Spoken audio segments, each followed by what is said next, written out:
Good morning, everybody. Welcome back to the Journey to Greatness. Day 233 of 365 with David McDonald, the GOAT. And happy Tuesday.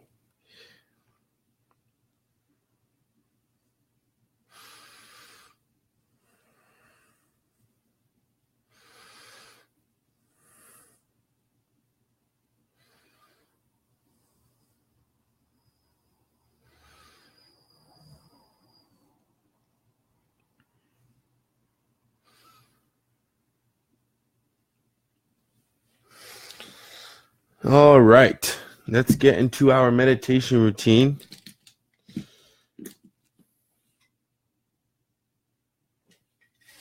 I will see you guys on the other side. Morning, Liz. Howdy.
Alrighty, welcome back, everybody. So we just finished our meditation routine, and now we're getting into our reading routine. Good morning, Auntie. How's it going? We're reading Eckhart Tolle's A New Earth. So I will see you guys on the other side. Brandon, morning.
Hmm.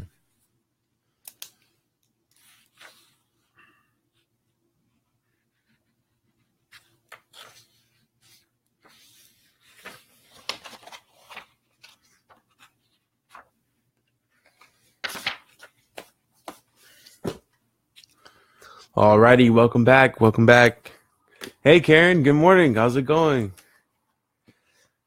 All right. So we just finished our reading routine. Now we're going to get into our journaling routine.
Oh shoot! Today marks the 7th month of journaling.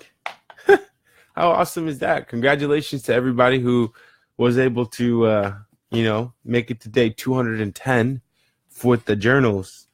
I applaud. I applaud. 210 days, 7 months of consistent journaling. We had 3 books with just a bunch of ideas, knowledge, education, everything, dreams. How amazing. So in our journals, what I usually like to write about is what I'm most grateful for, and in the morning, that is waking up and being in perfect health. So I will see you guys on the other side. If you have any questions, feel free to ask me. And I'll talk to you soon.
All right, my friends, welcome back.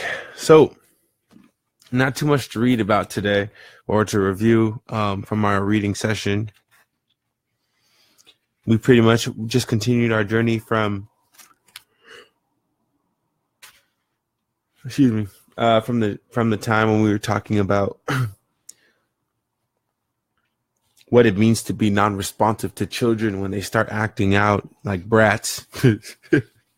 when they start acting out and calling for attention, and how parents should respond to them, or a suggestion on how parents should respond to them.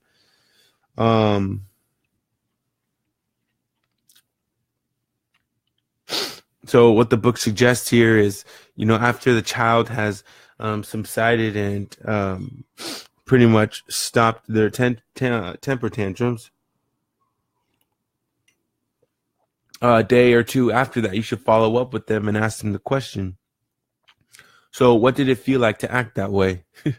And you want to pretty much encourage the child to get to a place of feeling and knowing, when that thing arrives, this is how you act. And when you can disidentify them without actually saying pain body, I'm going to disidentify you, son or daughter, of your pain body. Not saying it like that, but actually speaking their language.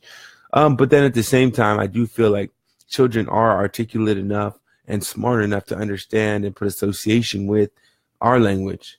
But sometimes we just don't give them the chance because we think they're children and they don't know anything. So we limit them by our own personal standard also. So my point here is that after witnessing a child, throw a temper tantrum, have that conversation with them and ask them, how did it make you feel? What did it feel like for this energy or this thing to come up within you. And how do you feel now about it? Right. And then that'll help with disidentifying the child with that pain body. So for everybody out there, pain body is something that's within us all. And the biggest thing here is that pain body that lives within us, it always is searching for negativity. And so drama, gossip, whatever it may be. And so to disidentify yourself from your pain body gives you total enlightenment and freedom. And then the only other thing you have to worry about in this life is ego. And the moment you can disidentify with both your ego, which tries to cling on to things to say, oh, whether it's positive or negative, if it's a positive thing to say, oh, well, I do this thing so well that you don't do it as well as I do, so therefore I'm better than you. Or I'm going to, get very upset, or I'm going to hold my pride to a very high standard because you're disrespecting me because I'm better than you, right? And then so disidentifying from both of those allows us to transcend to the next level and live an enlightened life, which what it means to live enlightened life is one of love, peace, non-judgment, and a number of other adjectives that describe it. And so I think that at the end of the day, living a total conscious life brings more inner peace and more productivity, right? So that you can manifest the dreams of your life and live this life that we're all destined to live, which is one of happiness, true happiness, and wealth and peace. So unhappiness, the chapter moves into unhappiness. Not all unhappiness is of the pain body. Some of it is new unhappiness created whenever you are out of alignment with the present moment, when the now is denied in one way or another. When you recognize that the present moment when you recognize that the present moment is always already the case and therefore inevitable, you can bring an uncompromising inner yes to it. So not only to create further unhappiness, but with inner resistance gone, find yourself empowered by life itself. So in other words, why be unhappy now? Just go ahead and identify and align with it, right? Align with whatever it is inside of you that's causing you to be unhappy. You don't have to accept it as your reality, but if you just align yourself with it instead of resisting it, then what happens is it kind of lives on the side of you, and it's not a part of you, right? But if there's an experience, you have to detach yourself from it in order to transcend above it, and that's what the book is suggesting. Otherwise, with that constant resistance, you're always thinking about it. It's always on your mind. And when you're always thinking about it, you're going to continue to manifest that thing that you don't want.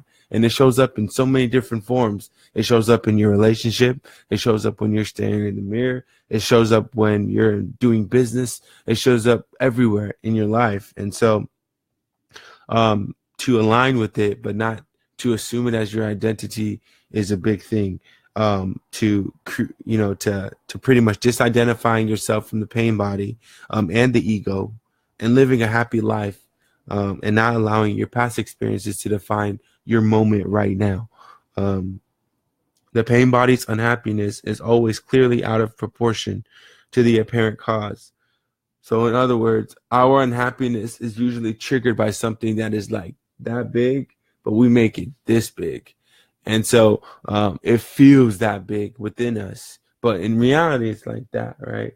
It's just not, probably not even anything at all. But we give it meaning. We give past experiences. We give past judgments. We give these things life because we focus on them, right?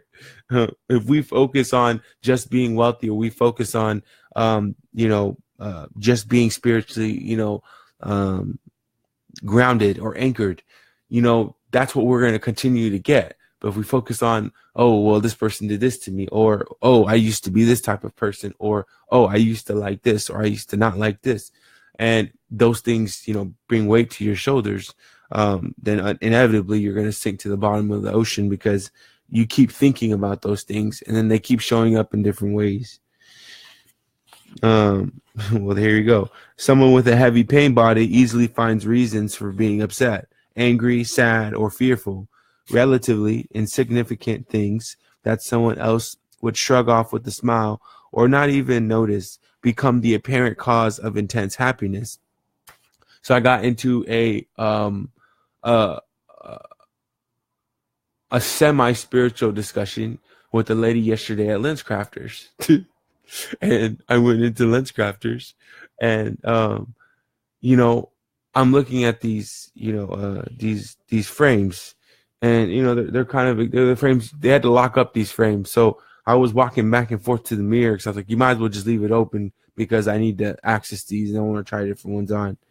And one lady comes over and she goes, "Oh, hey, what can I help you with?" And I'm just looking, right now. And then she goes, "Okay, great." She's like, "So what exactly are you looking for?" And then I go, "Well, I mean, like, I'd rather just look on my own." And then she goes, "Oh, well, she overcame my objection, which is a sales strategy." So I commended her on that in my mind. She's like, "Well, all frames fit differently, different faces, and there's different sizes, and this, that, and the other, and da da da da." And then I was just like, she's like, "Yeah, and your frames are supposed to go perfectly around your ears. They fly on your side of your head. That, right?" And I looked at her and I said, "Says who?" Right? In my mind, I'm like, I gotta go here real quick because nobody tells me or nobody tells us or anybody how it's supposed to be what. And what I mean by that is there are, like, if I want to wear glasses that look absolutely ridiculous to me, I could do it. I don't really care what anybody else says about it. Is it supposed to fit properly? Now, pause. I did ask the right question, right, to another gentleman that was there. If you were to wear a certain lens, whatever lens that is, does it mess up your vision? So if you were to wear a lens that helped you see a little bit further or a little bit, shorter distance, would it mess up your vision? And ultimately the answer was yes, right? So if there's like certain things about it, about an actual, glass frame that, can mess cognitively with something regarding your face or whatever. But if you're talking just stylistics, like just how it looks on your face and how it rests on your face, how irritable it is, things like that, to a degree, it's like kind of like it's whatever I want. So if I go to a glass shop and I see a frame that I like, I don't care. I mean, the only thing I care about is how it fits on my face and how I feel about it. Everything else is totally irrelevant. And so I asked her that question and she started to get a little flabbergasted. And she was just like, "Well, I'm not trying to sell you." And I'm like, "Yeah, well, I just noticed that when you asked me if I needed help, you said that when I told you I didn't need help, and then you continued to overcome that objective by saying X, Y, and Z." Now, granted, I might have thought a little bit too much about this, but I wanted to go there just because I was, in my mind, I noticed that it was like, oh wait, hold on. If I want a glass, I can buy a glass, and if I like the glass, I'm gonna get the glass. And I don't care how it fits, don't care about this. But then I was more on the standpoint of, okay, if you're here to, if you're here and you're giving me this great information, tell me exactly why. And then I started asking her those questions, like, okay, so why do you say this? And then why do you say that? Or what makes you say this? Or what makes you say that? And then it was so interesting to see, or like to kind of witness, the energy exchange in that situation. So I guess the point of me saying that is, it's great to live consciously, and it's fun, just, I'll just leave it at that. So just, ask questions, and be in alignment with yourself when, like, seeing, your interactions, transpire.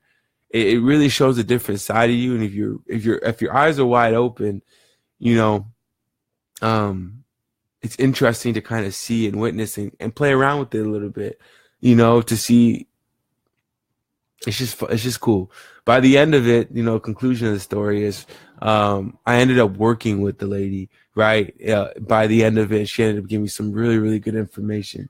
But just to watch that transition happen within like a 30-minute time span was pretty interesting to see within myself.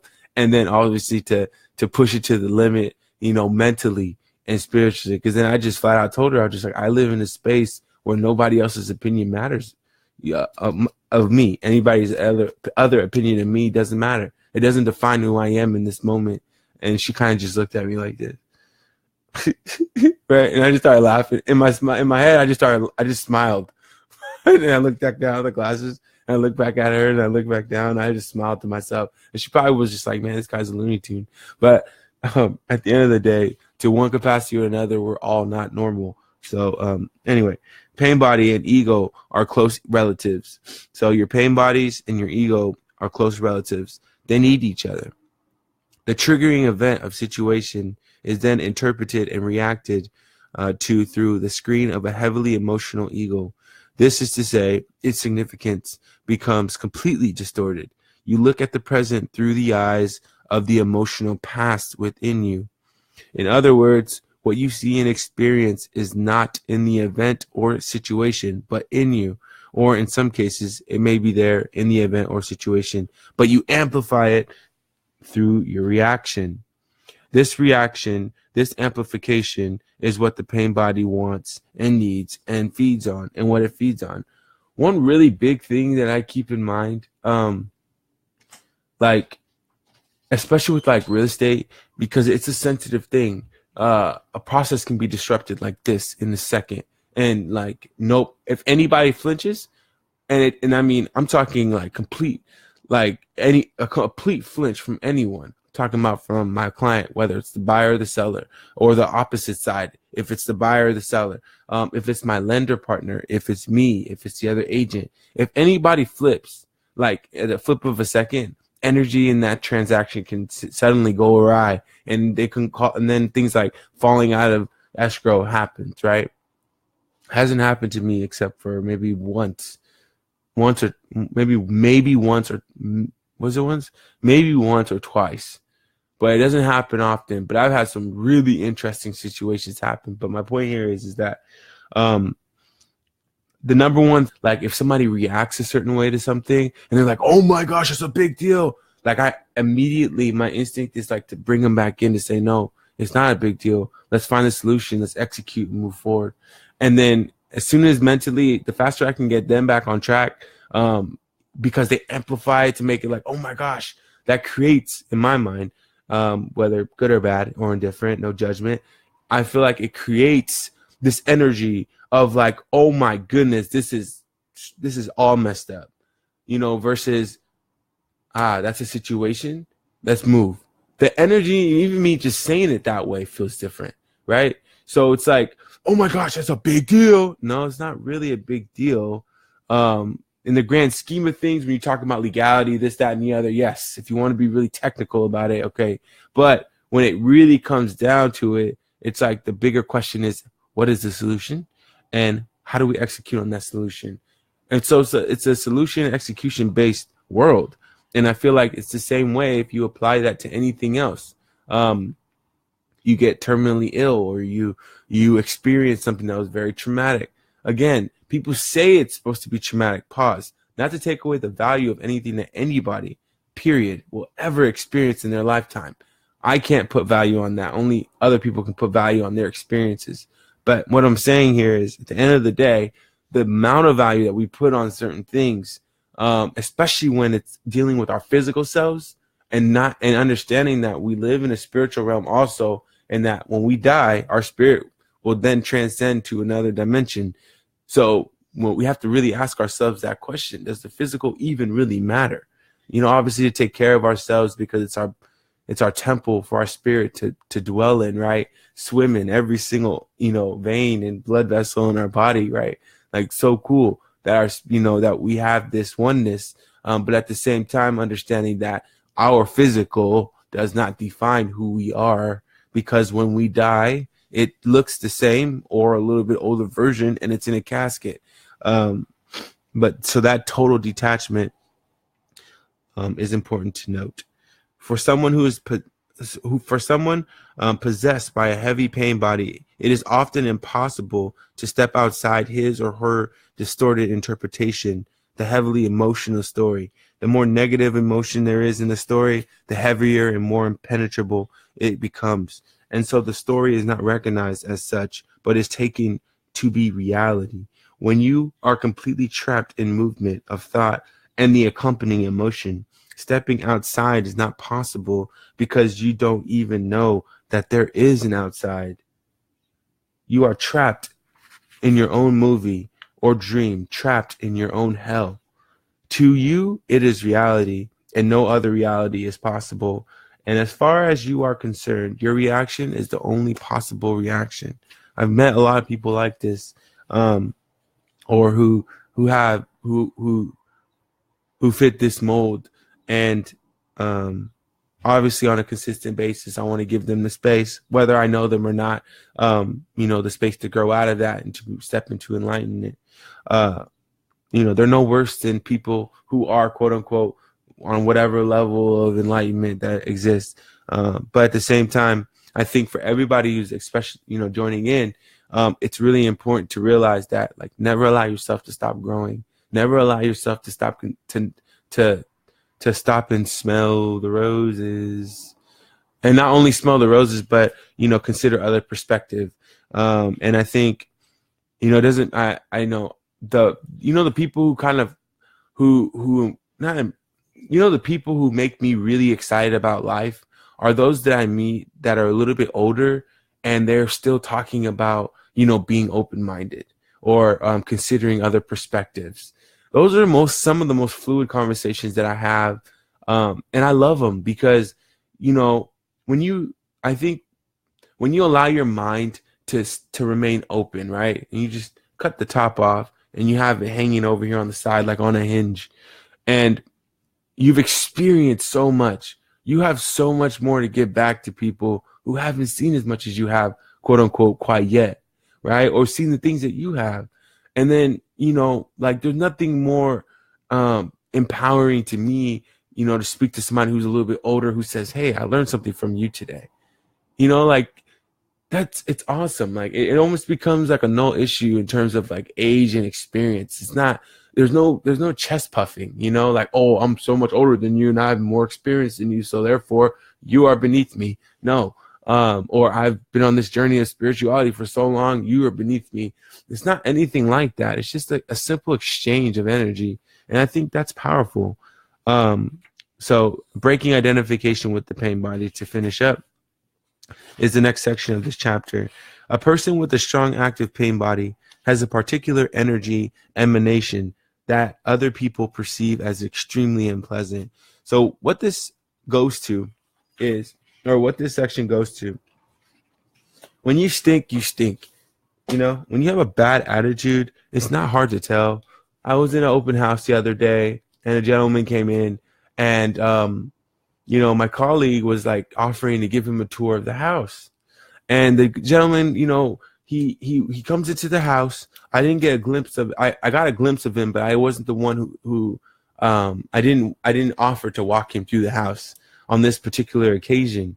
And when he came in, he goes, my partner told me, he goes, hey, man, that guy was really mean, right? He's like, I was offering to show him this part of the house, and he was like, no, I'll get to it, at some point or another.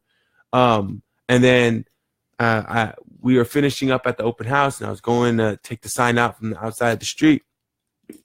And I was like, hey, I addressed my colleague, and I was like, hey, whose shoes are these, right? And then the person was like, right over on the other side, right in the same, like on the upper level, on the upper floor. And he goes, those are my shoes. He's like, don't you touch them. I was like, hey, come on, man. Right? Superstars, come back down. And there's one section here I'm gonna finish with, actually, that I remember I read. But his energy was totally blah, like no judgment, but I wouldn't want to be around that person at all. And respectfully, he was being disrespectful, like to me, to my colleague, to everything that was in that space. But it just is what it is. And we had to let that go. So the whole point here is when your energy is off and when your energy is not healthy, people can feel that and they don't want to be around you. So like the stinky salesman syndrome. Oh, like, I don't like going to car dealerships because all the car dealers are, scumbags or this, that, and the other. First off, no, they're not. And then second off, there are some who are very aggressive, right? There are some who don't work ethically, but that's in any profession. But my whole point here is it doesn't matter if you're a car salesman. It doesn't matter if you're this. It doesn't matter if you're that. I have a feeling that at the end of the day, it's not necessarily your designation of work or career choice. It is this. It's your consciousness. It's the way that you come off to people. I've sold a lot of things in my life.